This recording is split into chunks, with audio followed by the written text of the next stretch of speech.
Welcome to all of you. तो educational statistics की class में हम लोग अब तक लगभग 2 यूनिट ख़त्म कर चुके हैं। यूनिट 2 का केवल एक टॉपिक जो कोरिलेशन पर बेस्ड है वो बचा हुआ है, तो जल्दी ही उसे भी हम लोग देख लेंगे। लेकिन आज हम स्टार्ट करेंगे यूनिट 3 स्टैटिस्टिकल क्वालिटी कंट्रोल। ये वाला बचा हुआ पोर्शन आपका आने वाली कुछ क्लासेस में कवर हो जाएगा।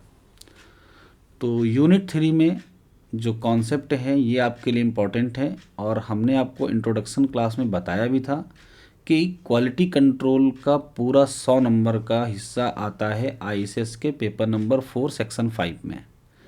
तो इसको आप लोगों को थोड़ा ढंग से करना है, इस तरीके से नोट्स प्रिपेयर करने हैं कि आगे जब कभी भी आप आईसीएस का एग्ज़ाम दें तो इनके नोट्स आपके काम आएँ।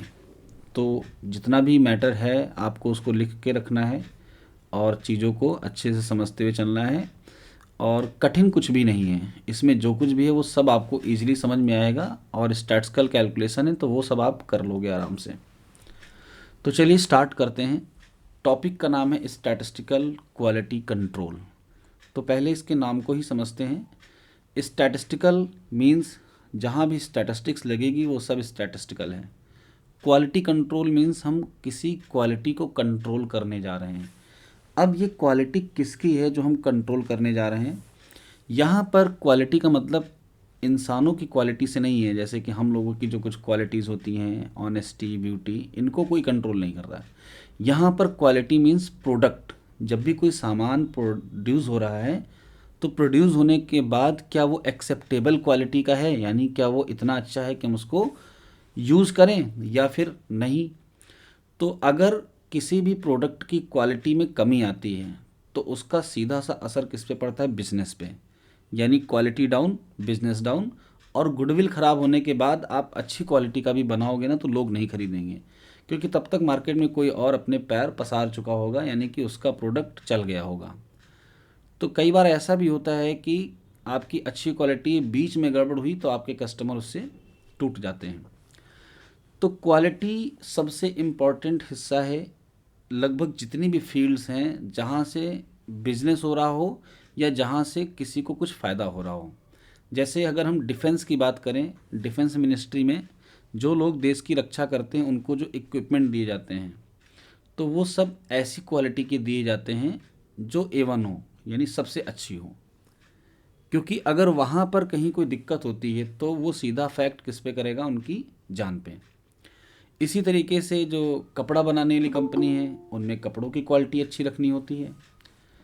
जो एरोनॉटिक्स है, प्लेन बनाने वाली कंपनियां हैं, वो उसकी क्वालिटी अच्छी रखते हैं। जो किताब लिखने वाले लोग हैं वो लिखने की क्वालिटी अच्छी रखते हैं, तभी उनकी किताबें ज़्यादा सेल होती हैं मार्केट में। तो क्वालिटी मैटर करती है लगभग हर फील्ड में, हर जगह पे।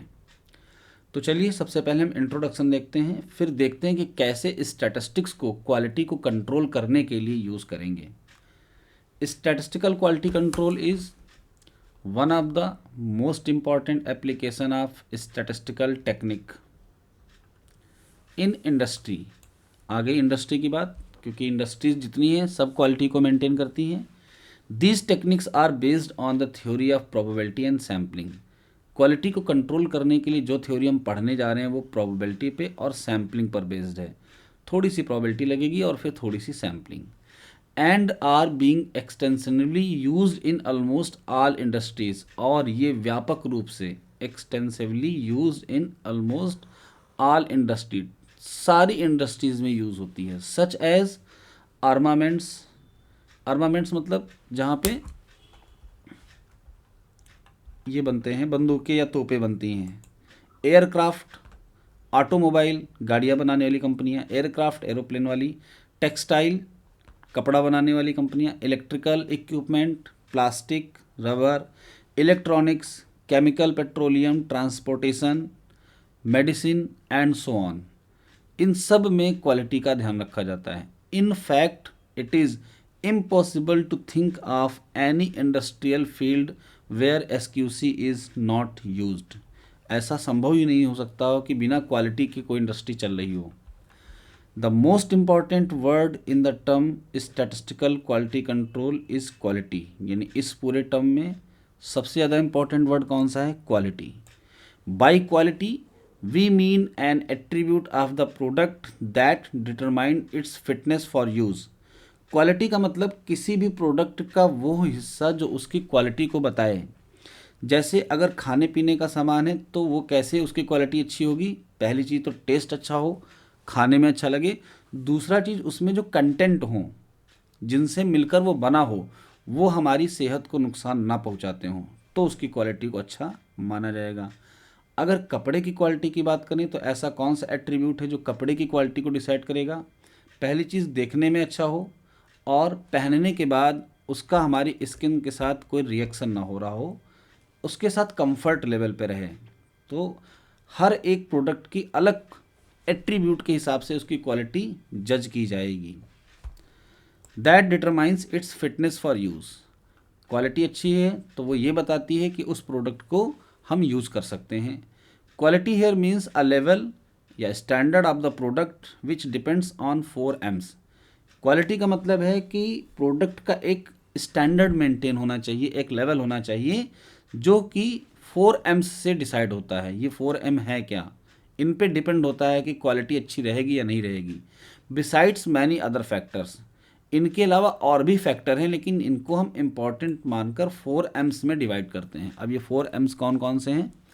पहला एम है मटेरियल, दूसरा है मैन पावर, तीसरा है मशीन्स और चौथा है मैनेजमेंट। मैनेजमेंट को लास्ट में भले बोला गया हो लेकिन मैनेजमेंट सबसे ज़्यादा इंपॉर्टेंट है, क्योंकि पहली तीनों चीज़ें अगर अच्छी हैं, आपने प्रोडक्ट को बनाने के लिए मटेरियल अच्छा लिया, आदमी काम करने वाले भी अच्छे थे, मशीनें जिन पे काम किया जा रहा था वो भी अच्छा था, लेकिन इन सबको मैनेज करने वाला कोई नहीं था, तो जिसका जो मन कर रहा था वो कर रहा था और क्वालिटी पे फ़र्क पड़ रहा था। तो management is the most important in these 4 AIIMS. Quality control cover all the factors and process of production which may be broadly classified as follows. Quality control में वो सारे फैक्टर्स जो प्रोडक्शन प्रोसेस के लिए ज़रूरी हैं वो इस तरीके से क्वालिफाई किए जाते हैं, क्लासीफाई किए जाते हैं। पहला है क्वालिटी ऑफ मटेरियल्स, यानी पहला एम आया, ये मटेरियल की क्वालिटी के बारे में है। तो जिस भी मटेरियल से हम प्रोडक्ट बना रहे हैं, अगर वो मटेरियल ही नहीं अच्छा है तो प्रोडक्ट अच्छा बन ही नहीं सकता। Material of good quality will result in smooth processing thereby reducing the waste. अच्छी क्वालिटी का प्रोडक्ट काम को आसानी से करने देगा और वेस्ट रिड्यूस करेगा एंड इंक्रीजिंग द आउटपुट, और जब वेस्ट कम होगा तो आउटपुट इंक्रीज हो जाएगा। It will also give better finish to the end product, और इससे बनने वाले प्रोडक्ट देखने में सुंदर होंगे, अच्छी तरीके से फिनिश्ड गुड होंगे। सेकेंड है quality of man power. Trend and qualified personnel will give increased efficiency due to the better quality production through the application of skill and also, अगर काम करने वाले लोग ट्रेंड होंगे, क्वालिफाइड होंगे, विल गिव इंक्रीज्ड एफिशिएंसी, तो इनके द्वारा किया हुआ काम बढ़ा हुआ होगा, अच्छी क्वालिटी का होगा। Due to the better quality production, क्योंकि क्वालिटी का प्रोडक्शन की क्वालिटी अच्छी होगी। Through the application of skill, और ये कैसे होगा? क्योंकि जो अच्छे कर्मचारी होंगे, क्वालिफाइड काम करने वाले होंगे, तो उनकी स्किल अच्छी होगी, काम करने की तरीका, स्पीड भी मैटर करेगी, जल्दी कितना बना रहे हैं।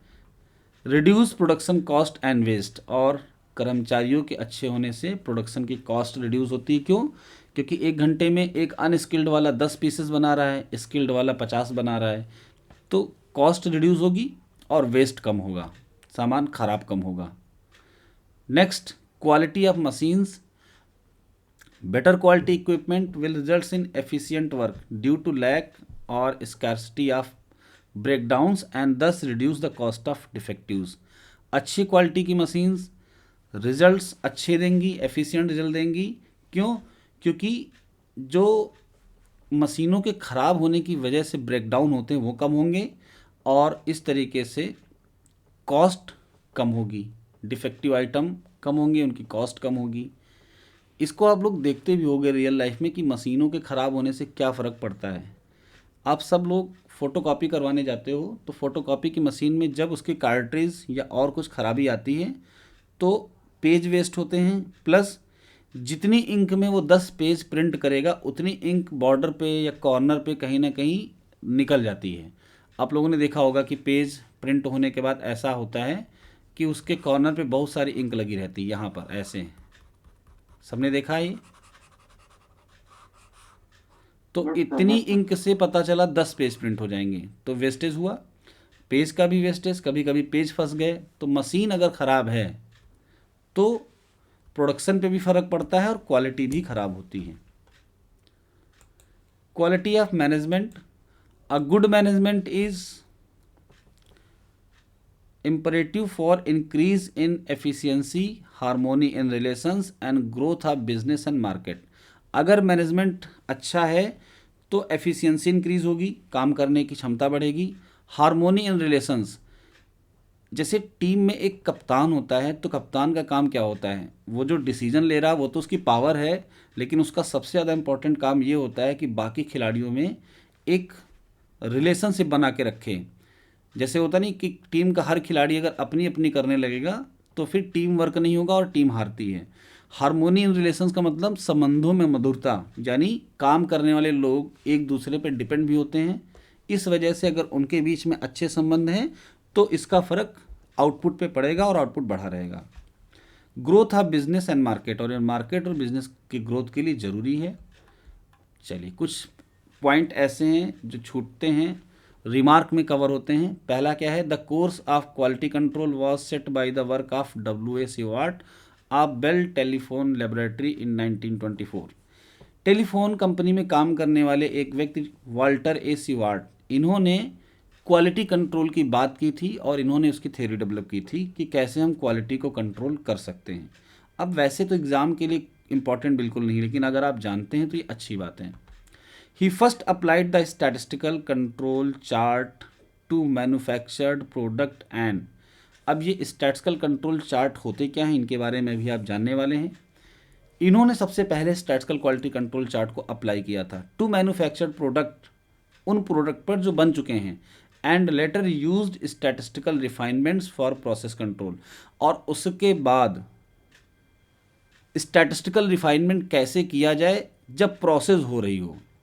स्टैटिस्टिक्स के इस क्वालिटी कंट्रोल में हम दो जगह पे क्वालिटी को कंट्रोल करते हैं, एक को हम कहते हैं प्रोडक्ट कंट्रोल और दूसरे को कहते हैं प्रोसेस कंट्रोल। प्रोडक्ट कंट्रोल का मतलब है कि सामान बन चुका है, बनने के बाद क्या किया जा सकता है, सिर्फ डिफेक्टिव आइटम्स को हटाया जा सकता है ताकि जब मार्केट में सामान जाए तो अच्छी क्वालिटी का जाए। लेकिन जब सामान बन रहा है उसी समय अगर हम ध्यान दें कि प्रोडक्ट अगर एक भी ख़राब आया तो क्यों आया, उसकी जांच करें और उस कमी को दूर करें, तो फिर हम इसको कहते हैं प्रोसेस कंट्रोल। प्रोसेस कंट्रोल को करने के लिए कंट्रोल चार्ट्स हैं, जबकि प्रोडक्ट कंट्रोल को करने के लिए सैम्पलिंग इंस्पेक्शन प्लान है। तो दो अलग तरीके की प्रॉब्लम है और दोनों में अलग तरीके की अप्रोच लगेगी। Two other man from this Bell system, दो और आदमी थे इसी कंपनी में काम करने वाले, H.F. Dodge and H.C. Romig, applied statistical theory to sampling inspection, इन्होंने इसी स्टैटिस्टिकल थ्योरी को प्रोडक्ट कंट्रोल में यूज किया, यानी सैम्पलिंग इंस्पेक्शन प्लान्स बनाए to produce their widely use sampling inspection table, इसलिए ताकि वो अच्छी क्वालिटी का सामान प्रोड्यूस कर पाएँ सैम्पलिंग इंस्पेक्शन टेबल का यूज़ करते हुए। कैसे, वो तो भी आप देखेंगे जब सैम्पलिंग इंस्पेक्शन प्लान पढ़ेंगे। अब आते हैं स्टैटिस्टिकल क्वालिटी कंट्रोल के बेसिक्स पे। बेसिक्स मीन्स क्वालिटी कंट्रोल जब हम करने जा रहे हैं तो ये बेस्ड किस पर है, कौन सी थ्योरी है जिस पर बेस्ड है, क्या होता है इसमें देखते हैं। The basis of statistical quality control is the degree of variability in the size और the magnitude of a given characteristics of the product. Quality control का बेसिक्स ये है कि जब भी हम कोई प्रोडक्ट बना रहे हैं तो उस प्रोडक्ट का जो मेज़रमेंट है, जैसे पैकेट पैक कर रहे हैं मान लो, तो उनका वेट कितना है केजी में। अगर हम कोई ऐसी चीज़ बना रहे हैं जो लेंथ जिसकी मेज़र की जा सके तो उनकी लेंथ में कितना वेरिएशन है। जैसे मान लो एक नट बोल्ट बनाने वाली कंपनी है, तो नट बोल्ट बनाने वाली कंपनी 3 इंच के बोल्ट बना रही है, 3 इंचेस के बोल्ट। अब जब बोल्ट बनते हैं तो ऐसा नहीं होता है कि सारे बोल्ट आइडियल कंडीशन एक ही तरीके के निकलें, यानी कभी कभी फ्लैक्चुएशंस होता है। फ्लैक्चुएशन होना ठीक है, यानी वेरिएशन को रोका नहीं जा सकता है, वेरिएशन को ख़त्म नहीं किया जा सकता है, लेकिन वेरिएशन अगर इतना ज़्यादा रहे कि ये 3 इंच से बढ़कर 2.5 का हो जाए, 2.5 का या 3.5 का हो जाए, तो पूरा मेज़रमेंट ही गड़बड़ हो गया। तो वेरिएशन प्रोडक्ट बनाते समय हमेशा आएगा, लेकिन वो कंट्रोल में रहे इतना कि प्रोडक्ट को डिफेक्टिव ट्रीट ना करना पड़े। प्रोडक्ट जिस क्वालिटी का बन रहा था उससे मैच कराने पर वो लगभग उसी के जैसा रहे, इतना ना अलग हो जाए कि हम उसको डिफेक्टिव प्रोडक्ट मान लें। The basic of statistical quality control is the degree of variability. तो स्टैटिस्टिकल क्वालिटी कंट्रोल का जो बेसिक है वो यही है कि जो वेरिएबिलिटी उसकी डिग्री क्या है। ज़्यादा वेरिएबिलिटी है, कम है, ज़्यादा होगी तो डिग्री बढ़ेगी, कम होगी तो डिग्री कम रहेगी। इन द साइज और the magnitude of a given characteristics. अब ये वेरिएबिलिटी कहाँ हो सकती है, उनके साइज़ को लेकर हो सकती है, छोटे बड़े प्रोडक्ट बने, या फिर किसी और कैरेक्टरिस्टिक्स को लेकर वेरिएबिलिटी हो सकती है, क्योंकि साइज़ तो वहीं पे आएगा जिनको हम मेजरमेंट करेंगे या उस तरीके के प्रोडक्ट बनेंगे। फूड वाले में क्या है, खाने की क्वालिटी या उसके कंटेंट की क्वालिटी को देखेंगे, तो उसमें वेरिएबिलिटी नहीं आनी चाहिए of the product. Variation in the quality of manufactured product in the repetitive process in industry is inherent.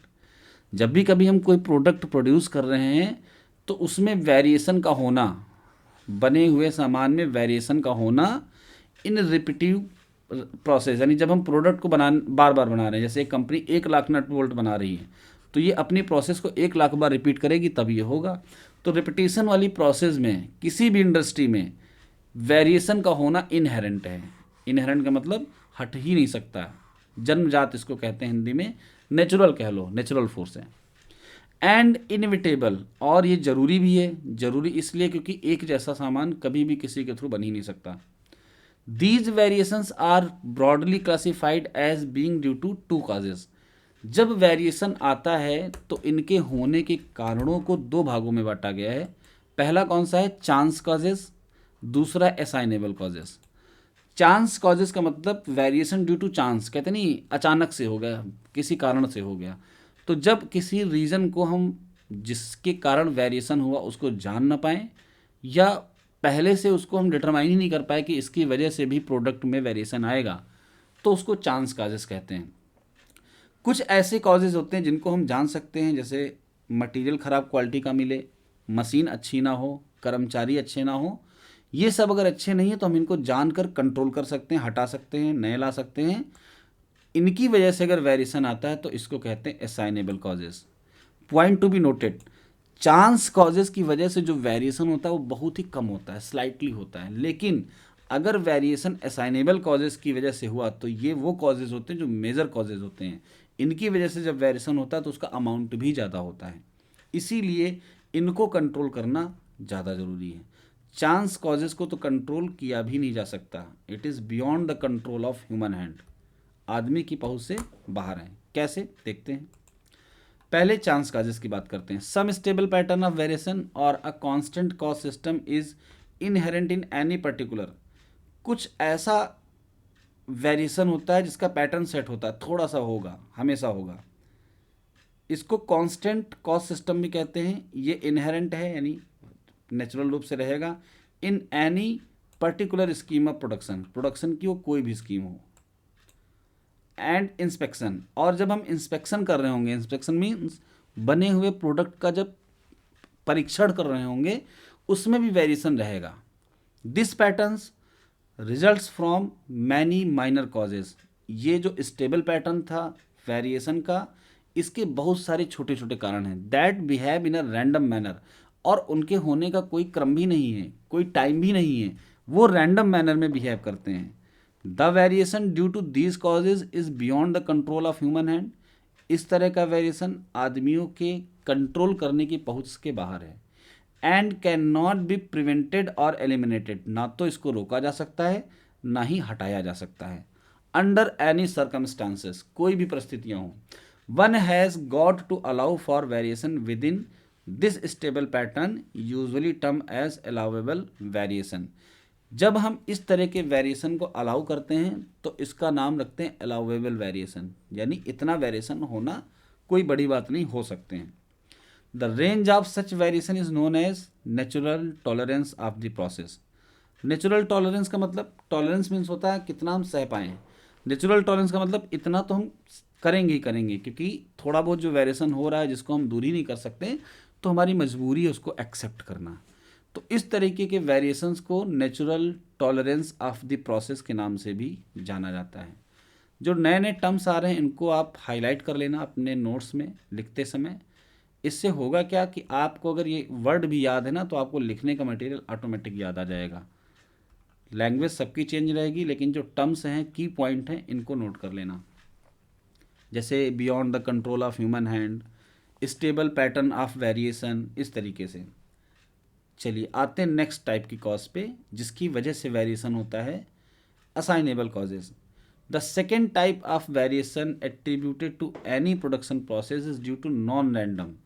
अब की बार जो वेरिएशन है वो रैंडम नहीं है, कभी भी हो जाए कहीं भी हो जाए। ये एक तरीके से इसके पैटर्न को हम समझ सकते हैं, कब क्या खराबी होगी तो वेरिएशन प्रोडक्ट में आने लगेगा।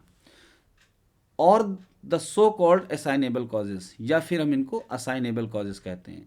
इनको असाइनेबल कॉजेज कहने का रीज़न क्या है, क्योंकि ये किसी के थ्रू असाइन होकर आती हैं। जैसे मान लो मशीन ख़राब हुई तो मशीन की वजह से आई, कर्मचारी अच्छा नहीं था तो उसकी वजह से आई, तो असाइन होकर आ रही, किसी की मदद से आ रही, इसीलिए इनको असाइनेबल कॉजेज कहते हैं। And is termed as preventable variation, और चूँकि इस तरीके को वेरिएशन को हम रोक सकते हैं, इसीलिए इनको प्रिवेंटेबल भी कहा गया है। The assignable cause may creep in at any stage of the process, यानी असाइनेबल कॉज को हम प्रोडक्शन की किसी भी प्रोसेस में देख सकते हैं और दूर भी कर सकते हैं। Right from the arrival of the raw material, जब हमको रॉ मटेरियल मिला सामान को बनाने के लिए, to the final delivery of the goods, और सामान को बनाकर देने तक, कहीं भी हम इनको देख सकते हैं। Some of the important factor of assignable causes of variation are substandard और डिफेक्टिव रॉ मटेरियल्स। कुछ कारण बताए जा रहे हैं जिनकी वजह से असाइनेबल कॉजेज हो सकता है। उनमें पहला क्या है कि हमको जो मटेरियल मिला सामान बनाने के लिए वो सब स्टैंडर्ड का था। सब स्टैंडर्ड मतलब दो एम दर्जे, जो एक होता है टॉप क्वालिटी, एक होता उससे लो, तो उसका स्टैंडर्ड अच्छा नहीं था, या फिर डिफेक्टिव रॉ मटेरियल था।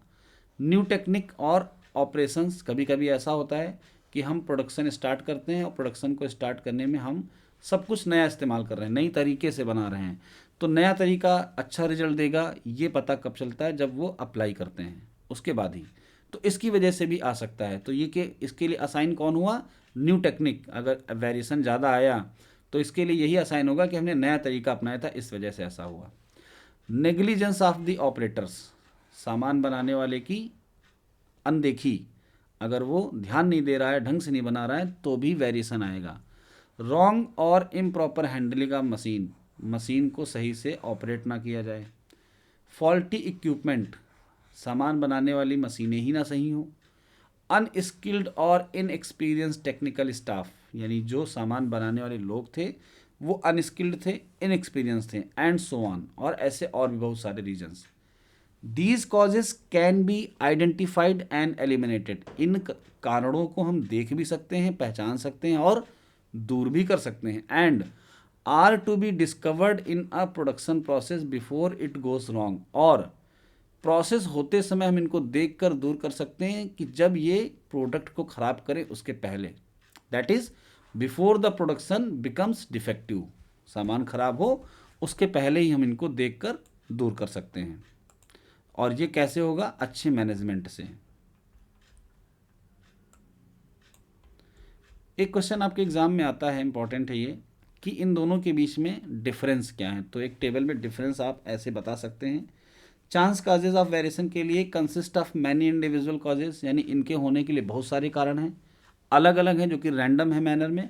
जबकि असाइनेबल के कुछ ही कारण हैं, जस्ट फ्यू इंडिविजुअल्स कॉजेज, जैसे कि मशीन्स, अनस्किल्ड, इस तरीके से। मतलब इनको हम काउंट कर सकते हैं, बहुत ज़्यादा 10 होंगे, 5 होंगे। लेकिन चांस काजेज कब कैसा हो जाए, एक चांस काजेज ये भी हो सकता हो कि मशीन चल रही हो और इलेक्ट्रिसिटी फ्लैक्चुएशन हो जाए, उसकी वजह से सामान ख़राब हो जाता है। चलिए सेकंड पे आते हैं। Any one chance causes results in only a small amount of variation, chance causes की वजह से वेरिएशन तो होता है लेकिन उतना जितना हम एक्सेप्ट कर सकें, इसीलिए इसको नेचुरल टॉलरेंस बोला गया है। Any one assignable causes can result in a large amount of variation, लेकिन अगर कोई असाइनेबल कॉज हुई तो उसकी वजह से वेरिएशन बड़ा होगा। तीसरा, chance variation can not economically be eliminated from a process, हम इसको कभी भी प्रोसेस से हटा नहीं सकते।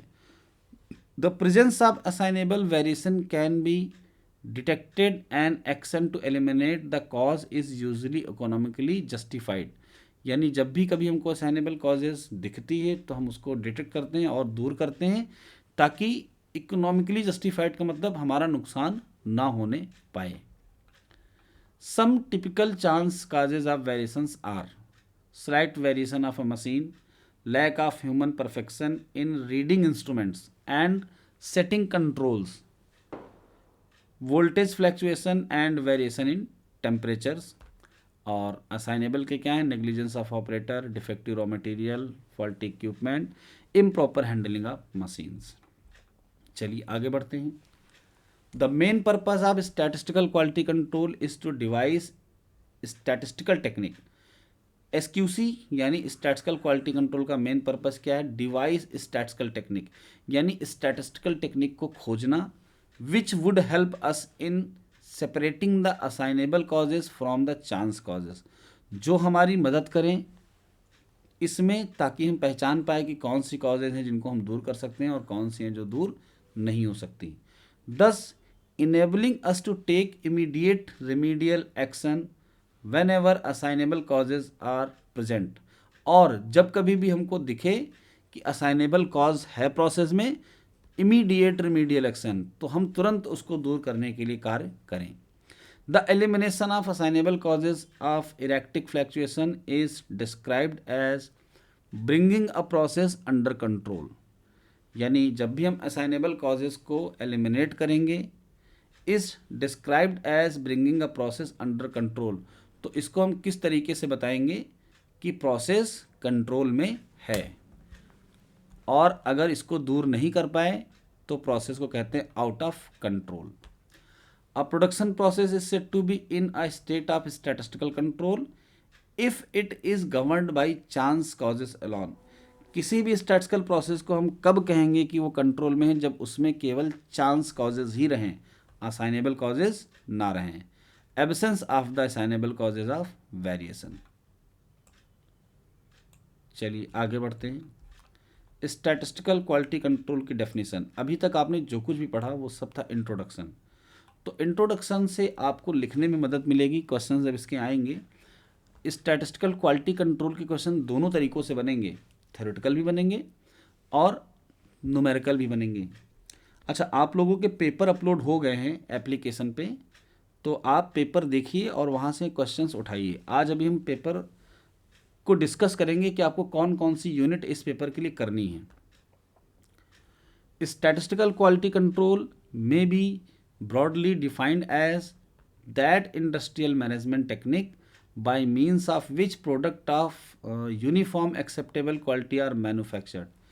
स्टैटिस्टिकल क्वालिटी कंट्रोल है क्या, defined as the industrial management technique, ये ऐसी मैनेजमेंट टेक्निक है जो इंडस्ट्रीज में यूज़ होती है, by mean of which product of uniform acceptable quality are manufactured, यानी इसमें हम कोशिश ये करते हैं कि सारे प्रोडक्ट एक जैसे बने और एक्सेप्टेबल क्वालिटी के हों, ताकि हम उनको मार्केट में भेजकर क्वालिटी भी अच्छी रखें और सेल भी अच्छा हो। यूनिफॉर्म का मतलब बिल्कुल एक जैसा तो नहीं है, क्यों, क्योंकि चांस कॉजेस को दूर नहीं किया जा सकता, तो वेरिएशन थोड़ा बहुत होगा।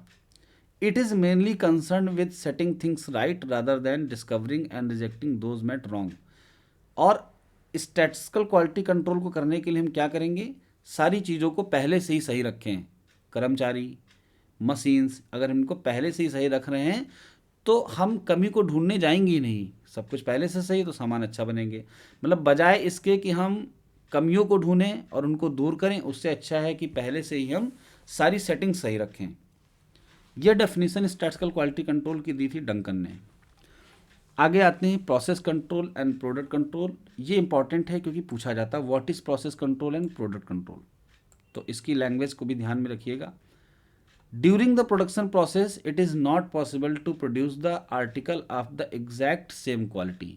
जब भी हम कभी सामान प्रोड्यूस कर रहे होते हैं तो ये असंभव है कि सारे सामान एक जैसे बने। Some amount of variation will always exist, हमेशा रहेगा थोड़ा सा variation. This variability is due to chance causes, और ये होगी चांस कॉजेस की मदद से। इट इज़ इनिविटेबल, यानी इसको दूर नहीं किया जा सकता, ये रहेगी ही रहेगी। There is another type of variability which is due to assignable causes, एक और वेरिएबिलिटी होती है जिसको हम असाइनेबल कॉजेस कहते हैं। This type of variation is preventable, और इसको हम रोक सकते हैं। इन SQC our aim is to control the production process so that the proportion of the defective article is not very large. Statistical quality control में प्रमुख उद्देश्य क्या है कि जब प्रोडक्शन हो रहा हो उस समय हम ये कोशिश करें कि डिफेक्टिव आर्टिकल का प्रोपोर्शन ज़्यादा ना होने पाए। कौन से डिफेक्टिव आर्टिकल? जो due to assignable cause, assignable causes की वजह से हो रहे हैं। This aspect of SQC is known as process control, और जब हम ऐसा करते हैं तो हम इसको कहते हैं process control. Also we wish to ensure that the lots of manufactured article do not contain very large proportion of defective article. बनते समय जब हमने कंट्रोल किया तो प्रोसेस कंट्रोल, अब जब प्रोडक्ट बन गए हैं, also we wish to ensure that lots of manufactured article, बने हुए सामानों के लॉट में articles do not contain very large proportion of defective article, lot में भी ज़्यादा डिफेक्टिव आइटम नहीं होने चाहिए। This aspect of SQC is known as product control, इसको हम जानते हैं प्रोडक्ट कंट्रोल या लॉट कंट्रोल के नाम से। स्टैटिस्टिकल क्वालिटी कंट्रोल में प्रोसेस कंट्रोल इज अचीव्ड, यानी इसको हम कैसे कर सकते हैं? By the technique of control chart given by, वही बेल टेलीफोन लेबोरेटरी वाले हैं, क्या नाम है उनका? WA सीवार्ड, इन्होंने दिया था control chart by Shewhart. And product control is achieved by the technique of sampling inspection plan given by HC Dodge and HF Romig, यानी इन लोगों ने दिया था सैम्पलिंग इंस्पेक्शन प्लान और सीवार्ड ने दिया था कंट्रोल चार्ट। तो प्रोसेस कंट्रोल को कंट्रोल चार्ट से और प्रोडक्ट कंट्रोल को सैम्पलिंग इंस्पेक्शन प्लान से। The following diagram summarises the technique of SQC। अब एग्ज़ाम में ये डायग्राम अगर आप बना रहे हैं तो और अच्छा रहेगा। क्या है देखते हैं। टेक्निक ऑफ SQC में हम दो चीज़ें करेंगे। प्रोसेस कंट्रोल, ब्रैकेट में लिखा है by control chart device, control charts की मदद से। प्रोडक्ट कंट्रोल करेंगे बाई सैम्पलिंग इंस्पेक्शन प्लान। अब कंट्रोल चार्ट को दो भागों में बांटा गया। कौन कौन से? एक होंगे वेरिएबल वाले कंट्रोल चार्ट्स। वेरिएबल मीन्स जब रैंडम वेरिएबल हमको कोई मिले जिसकी वैल्यू फिक्स ना हो, जैसे कि नट बोल्ट का साइज़, इसका रैंडम वेरिएबल x हो गया, जहाँ पर x क्या हो गया? उस नट बोल्ट का साइज़ हो गया। कुछ होंगे एट्रीब्यूट। एट्रीब्यूट का मतलब फूड की क्वालिटी, जैसे टेस्ट, तो टेस्ट है एट्रीब्यूट। तो कुछ एट्रीब्यूट होंगे और कुछ वेरिएबल्स होंगे। कंट्रोल चार्ट में जब वेरिएबल वाला केस आएगा तो हम एक चार्ट यूज़ करते हैं जिसका नाम है एक्स बार चार्ट, दूसरा यूज़ करते हैं आर चार्ट, तीसरा यूज़ करते हैं सिग्मा चार्ट। जब एट्रीब्यूट कंट्रोल करना होगा यानी क्वालिटी कंट्रोल करनी होगी तो सी चार्ट, NP चार्ट और P चार्ट, यानी टोटल 6 कंट्रोल चार्ट्स आपको पढ़ने हैं। 3 हैं एट्रीब्यूट के लिए और 3 हैं वेरिएबल के लिए। इसके बाद जब प्रोडक्ट कंट्रोल करेंगे तो सैम्पलिंग इंस्पेक्शन प्लान भी दो तरीके के होंगे, एक होंगे एट्रीब्यूट के लिए और एक होंगे वेरिएबल के लिए। लेकिन सैम्पलिंग इंस्पेक्शन प्लान में जो प्रोसेस का कोई डिफरेंस नहीं है कि इसके लिए अलग प्रोसेस, इसके लिए अलग प्रोसेस, दोनों का प्रोसेस सेम है, चाहे वो एट्रीब्यूट, क्योंकि प्रोडक्ट अब बन चुके हैं। प्रोडक्ट बनने के बाद सैम्पलिंग इंस्पेक्शन करके केवल हमको ये पता लगाना है कि डिफेक्टिव आइटम्स का प्रोपोर्शन कितना है लॉट में। तो चाहे एट्रीब्यूट वाला प्रोडक्ट बन गया हो, चाहे वेरिएबल वाला बन गया हो, दोनों में बस हम ये पता लगाएंगे कि कितना डिफेक्टिव आर्टिकल है। तो इसके लिए कोई अलग टेक्निक नहीं है, जो टेक्निक है उसी का नाम है सैम्पलिंग इंस्पेक्शन प्लान। अब ये सैम्पलिंग इंस्पेक्शन प्लान करेंगे कैसे, ये जब इस टॉपिक पर आएंगे तब देखेंगे। तो आज की क्लास में जो वेरिएबल्स वाले चार्ट हैं इन पे थोड़ा सा डिस्कशन करेंगे। हमेशा एक बात आपको ध्यान रखनी है कि हम एक्स बार चार्ट को कभी अकेले नहीं पढ़ते हैं। एक्स बार चार्ट के साथ हम हमेशा या तो आर चार्ट यूज़ करते हैं या तो सिग्मा चार्ट यूज़ करते हैं। तो इनके यूज़ करने का कॉन्सेप्ट क्या है, वाई वी डू इट, क्यों करते हैं हम इसको? एक्स बार चार्ट जो होता है वो बने हुए प्रोडक्ट का मीन कंट्रोल करता है। जैसे मान लो हमने नट बोल्ट के 12 सैंपल ले लिए और इन सब में 5-5 नट बोल्ट हैं इन 12 सैंपल्स में, तो हम इनके साइज़ का मीन देखेंगे, x1 bar, x2 bar, x3 bar and x12 बार। फिर जब इनके मीन का मीन निकालेंगे तो आएगा x डबल बार। फिर हम इसके लिए बनाते हैं अपर control limit, lower control limit, यानी हम इसके लिए एक रेंज बनाते हैं कि ये डबल एक्स बार यानी एवरेज इस रेंज के बीच में अगर होगा तो माना जाएगा कंट्रोल में है, अदरवाइज आउट ऑफ कंट्रोल।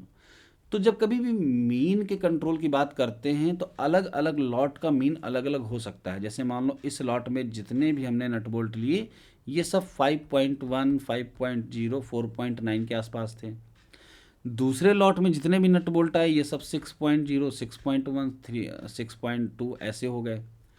तो अब अगर हम मीन कंट्रोल करेंगे तो मीन कंट्रोल में हमको दिखेगा, लेकिन इस लॉट से इस लॉट में, इस लॉट से इस लॉट में वेरिएबिलिटी अगर बढ़ी हुई है तो या तो हमको इसके स्टडी के लिए आर चार्ट करना पड़ेगा या तो सिग्मा चार्ट, यानी हम हर लॉट का वेरिएशन भी चेक करेंगे as well as mean value के साथ साथ ये भी देखेंगे कि इस लॉट में आए हुए नट बोल्ट इस मीन वैल्यू से कितना डिफर कर रहे हैं।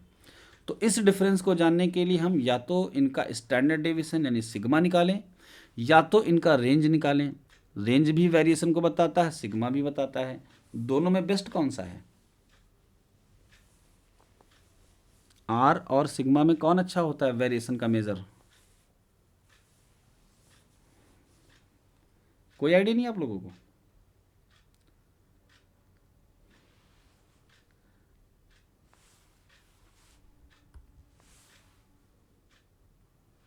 किसी को कोई आइडिया नहीं? सेंट्रल टेंडेंसी का सबसे अच्छा मेजर कौन होता है? मीन। और स्टैंडर्ड डेविएशन का, उसका वेरिएशन का सबसे अच्छा मेजर कौन होता है? अच्छा, कितने पढ़े आपने वेरिएबिलिटी को मेजर करने के? कितने पढ़े आपने मेजर? सब कुछ भूल गए क्या पुराना? रेंज पढ़ा, मीन डेविएशन पढ़ा, स्टैंडर्ड डेविएशन पढ़ा और क्वार्टाइल डेविएशन। फिर इनके कंपैरिजन को जब किया गया तो सबसे अच्छा कौन मिला था?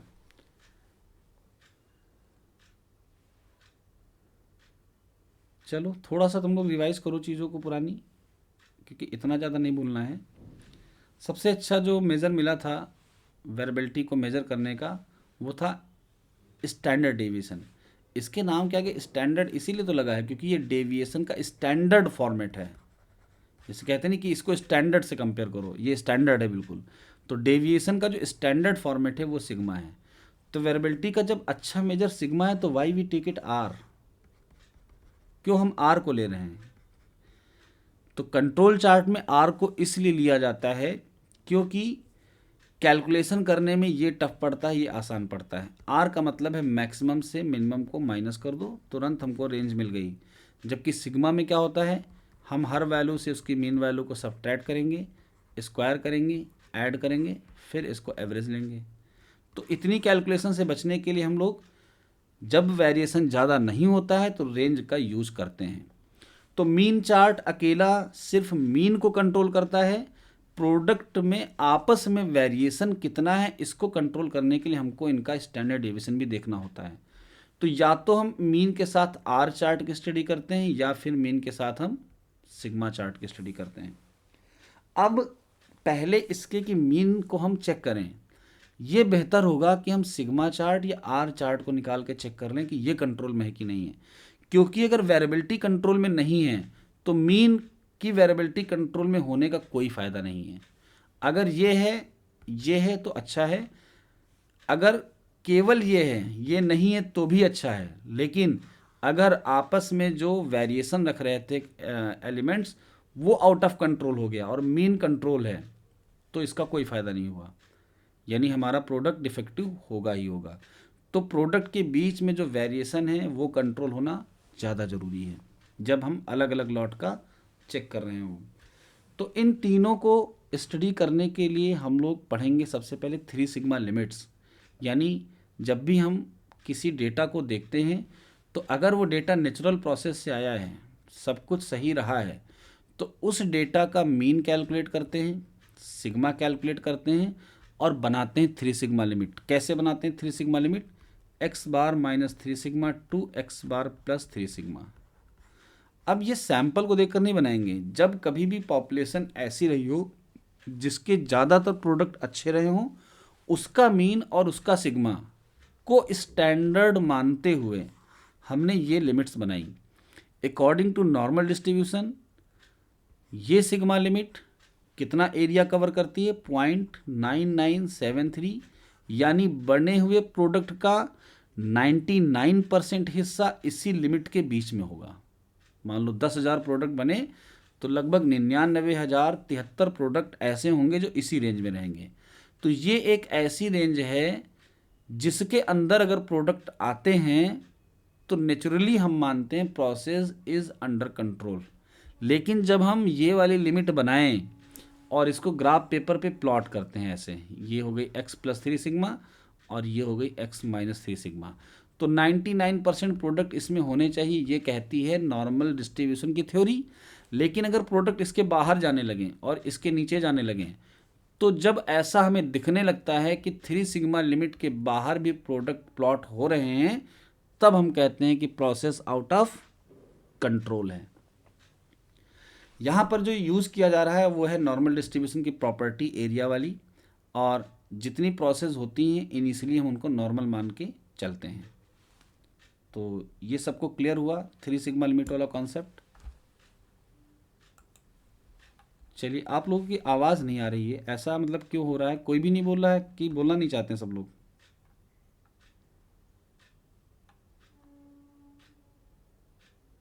ऐसे तो क्लास नहीं वन वे चल पाएगी, फिर कुछ तो बोलना पड़ेगा ना तुम लोगों को। समझ में आ रहा कि नहीं आ रहा है?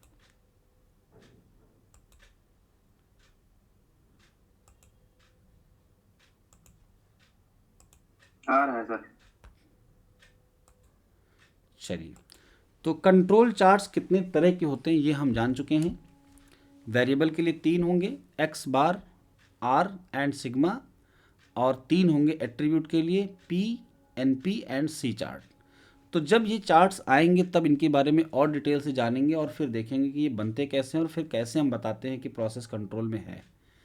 कंस्ट्रक्शन ऑफ कंट्रोल चार्ट, कैसे कंट्रोल चार्ट बनते हैं? तो कंट्रोल चार्ट को बनाने के लिए हमको कुछ ऐसी वैल्यूज़ होती हैं जो फाइंड आउट करनी पड़ती हैं, जिनको हम ग्राफ पेपर पे प्लॉट करके कंट्रोल चार्ट्स बनाते हैं।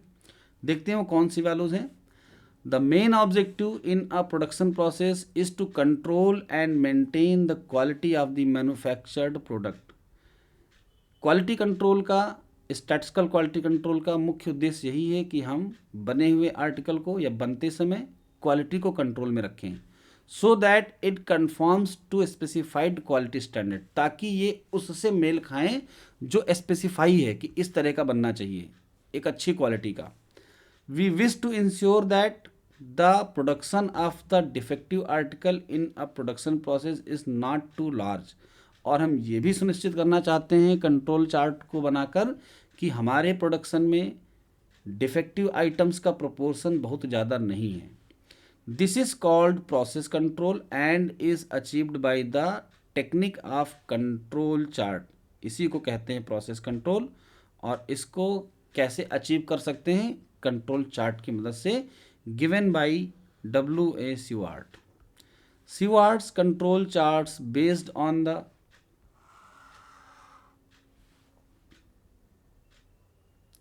theory of probability and sampling provide a powerful technique of discovering and correcting the assignable cause of variation। यानी प्रोबेबिलिटी की थ्योरी और सैम्पलिंग की थ्योरी यूज़ करेंगे। तो प्रोबेबिलिटी की जो है वो यही है कि अगर हम 3 सिग्मा लिमिट में एलिमेंट के आने की प्रोबेबिलिटी कैलकुलेट करें तो 99% होनी चाहिए। Powerful technique, provide a powerful technique of discovering यानी ढूंढने में, and correcting the assignable cause, और अगर कहीं असाइनेबल कॉज मिलता है तो उसको करेक्ट करने में, of variation outside the stable pattern of chance causes. ये वेरिएशन वो होगा जो चांस काजेस को हटाकर outside the stable pattern of chance causes, यानी जो पैटर्न फिक्स है, स्टेबल है, जिसको हम दूर नहीं कर सकते, वो हो रहा है। उसके अलावा Here we face two types of problem. पहला, to check whether the process conforms to the standard setup. पहली बात हम ये चेक करेंगे कि जो बने हुए प्रोडक्ट हैं या जो प्रोसेस है वो जैसी होनी चाहिए स्टैंडर्ड वैसी है कि नहीं. Second, to improve level of standard and reduce variability consistent with cost consideration. Second point is most important. होता क्या है ना कि मशीनें जैसे किसी प्रोडक्ट को बना रही हैं, लेकिन कुछ समय के बाद जब मशीन पुरानी होती हैं तो वो प्रोडक्ट को थोड़ा सा कम क्वालिटी का ही बनाती हैं. लेकिन अगर वो कम क्वालिटी का प्रोडक्ट बनाने के बाद भी हमको प्रॉफिट दे रहा है, प्रॉफिट कैसे देगा? जब कभी ख़राब सामान होता है तो हम उसको कम दाम में बेचते हैं ताकि हमारा पैसा छूट जाए.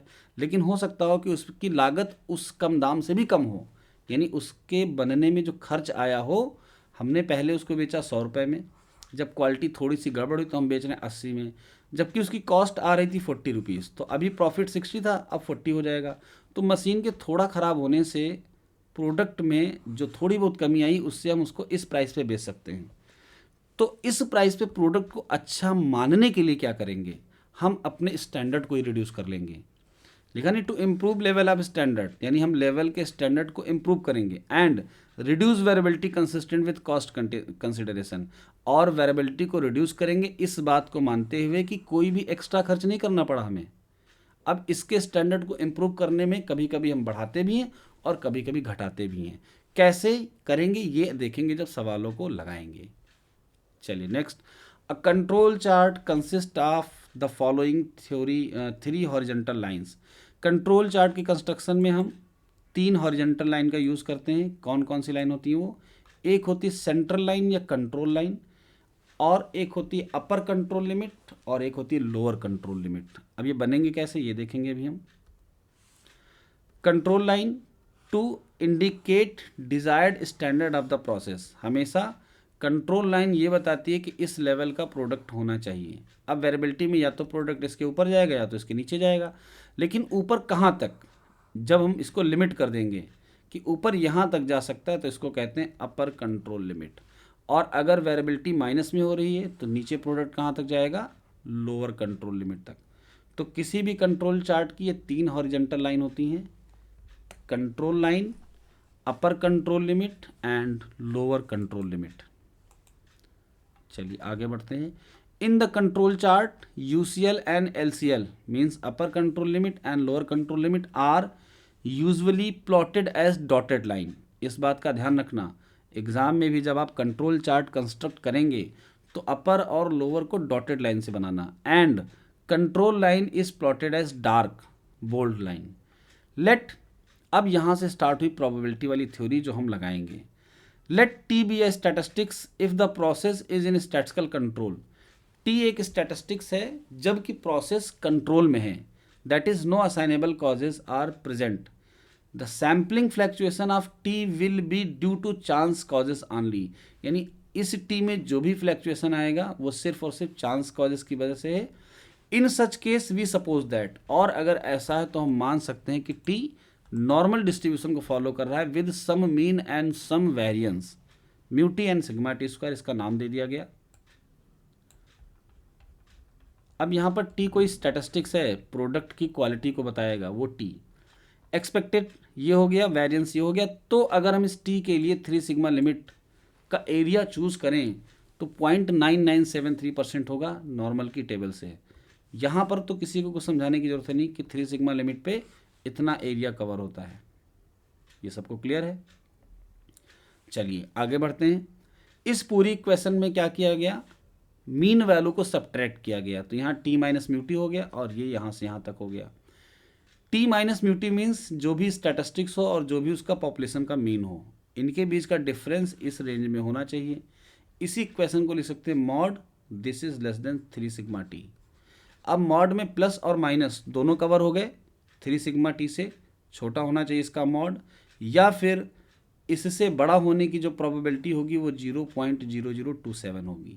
यानी जो अपर कंट्रोल लिमिट बनाएंगे और जो लोअर कंट्रोल लिमिट बनाएंगे वो इसके बराबर होगी. माइनस वाली कहलाएगी लोअर कंट्रोल लिमिट, प्लस वाली कहलाएगी अपर कंट्रोल लिमिट. अब इस अपर कंट्रोल और लोअर कंट्रोल के प्रोडक्ट के बाहर जाने की बस इतनी प्रोबेबिलिटी है ग्रेटर देन होने की. यानी 1000 प्रोडक्ट में से 27 ही ऐसे होंगे जो बाहर जाएंगे। तो अगर प्रोसेस को नॉर्मल कंसीडर करें तो 27 तो चांस कॉजेस की वजह से भी जा सकते हैं आउट ऑफ 1000। सॉरी, यहाँ 10,000 है, 4 जीरो है ना, तो 10,000 में से 27 तो चांस कॉजेस की वजह से भी जा सकते हैं।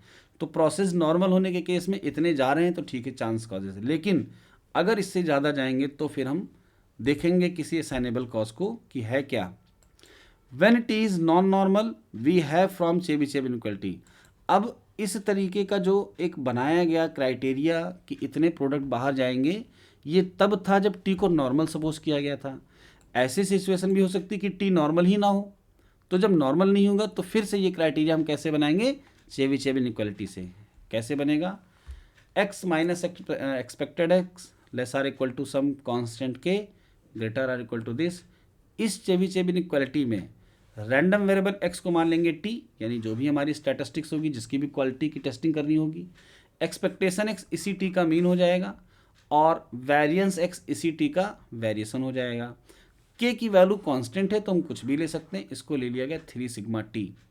अब जब वैल्यूज पुट करेंगे तो इधर की प्रोबेबिलिटी कैलकुलेट होकर आ गई 8/9, यानी 3 सिग्मा लिमिट में इस t के रहने की प्रोबेबिलिटी कितनी है, 8/9 से भी ज़्यादा। यहाँ ग्रेटर आर इक्वल टू है, यानी 8/9 तो होगी। अच्छा, इसको देखो तो ये 0.99 समथिंग ही आएगा, 1 के आसपास है 8/9। तो अगर प्रोसेस हमारी नॉर्मल है तो यूज करेंगे नॉर्मल एरिया प्रॉपर्टी का, और अगर नहीं है तो चेबीशेव इनइक्वालिटी का। ठीक है, आगे बढ़ते हैं थोड़ा सा और आज के लिए। Thus we say that if t is normally distributed and probability that t lies outside this limit from this to this is 0.0027 which is very small। Normal होने के केस में इस लिमिट के बाहर जाना बहुत ही कम प्रोबेबिलिटी है इसकी। If t lies between this, और अगर t इस रेंज में आया then the variance will be due to chance causes only। तो हम ये मानेंगे कि यहाँ पर जो भी 27 प्रोडक्ट आउट ऑफ 10,000 बाहर जा रहे थे वो किसकी वजह से थे, चांस कॉजेस की वजह से। Hence we suppose that the process is in statistical control, और हम मान लेंगे कि प्रोसेस स्टैटिस्टिकल कंट्रोल में है। If T lies outside this limit, और अगर टी इस लिमिट के बाहर जा रहा है, then the variation will be due to assignable causes. तो फिर कोई ऐसा वेरिएशन है इससे ज़्यादा, टी के बाहर जाने का मतलब जो भी प्रोबेबिलिटी थी 0.0027, इससे ज़्यादा प्रोबेबिलिटी हो जाए बाहर जाने की, तब मानेंगे कि कोई ना कोई असाइनेबल कॉज है।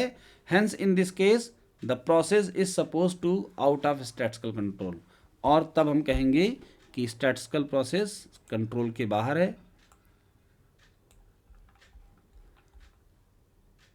दस वी में राइट, अब लिखने जा रहे हैं अपर कंट्रोल लिमिट।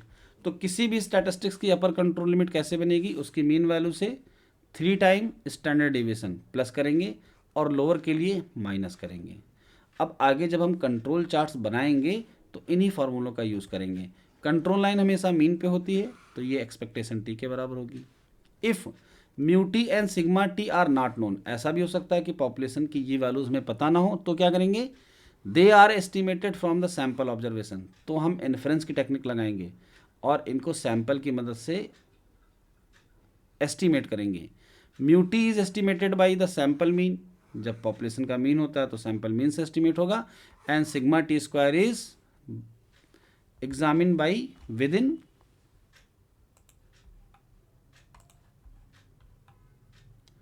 ठीक है, estimated by within something missing है यहाँ पर, तो ये समझने के लिए इतना लिख लो कि sigma T is estimated bye sample variance. मैं चेक कर लूँगा, अगर कुछ और होगा तो मैं बताऊँगा, अदरवाइज मोस्ट प्रॉब्ली यही होगा कि हम मीन को म्यू टी से और सिग्मा टी को सैंपल वेरिएंस से एस्टिमेट करके फिर प्रोसेस स्टार्ट करेंगे। तो इस नोट्स के साथ साथ अभी मैंने जो आपके लिए लिखा वो अप्रोप्रिएट मैटर लिखा है, लेकिन जब आप बुक वगैरह पढ़ोगे तो आपको मैटर थोड़ा सा ज़्यादा मिलेगा। तो जिनका पढ़ने का मन है, मैंने इसमें नोट्स बना दिए हैं, उसकी फ़ोटो क्लिक करके तो आप चाहो तो इनको देखकर खुद से भी पढ़ के जान सकते हो इनके बारे में। और आगे चलकर हम लोग स्टार्ट करेंगे। जैसे इसमें 3 सिग्मा कंट्रोल लिमिट का एक अलग ही डेफिनेशन पूरा दिया हुआ है, कैसे बन रहा है। और इसके अलावा जो लिमिट्स होती हैं इनके भी टाइप दिए हुए हैं, जैसे कि control limit, specification limit, tolerance limit, ये आपके एग्ज़ाम में पूछी भी जाती हैं। तो इनका डिस्कशन हम करेंगे कि इनमें डिफरेंस क्या है। बाकी थ्योरी लगभग सेम है। कंट्रोल लाइन का ये ग्राफ है, कैसे बनता है यूसीएल, एलसीएल, सीएल। और अब अगली क्लास में हम लोग स्टार्ट करेंगे X bar, R and sigma chart. आज की क्लास यहीं तक। Thank you. जय हिंद।